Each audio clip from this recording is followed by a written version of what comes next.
வணக்கம் நண்பர்களே. நாம் இப்போது பார்த்துக்கிட்டு இருக்கிற இந்த இடம் என்னென்னா, ராமர் விபீஷணர் மீது நீரை, அதாவது தண்ணி எடுத்து தெளித்து ஆசீர்வாதம் செய்த இடம்தாங்க இது.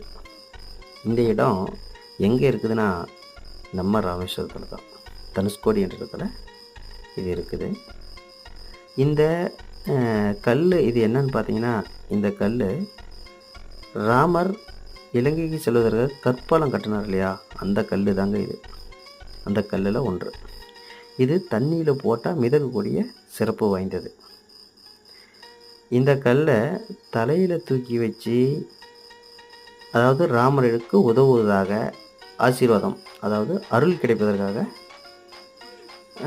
ஒரு வழிபாட்டு முறையை கடைபிடிக்கிறார்கள். இந்த இடம் தமிழ்நாடு மட்டும் இல்லாமல் இந்தியா மற்றும் வெளிநாடுகளிலிருந்து வந்து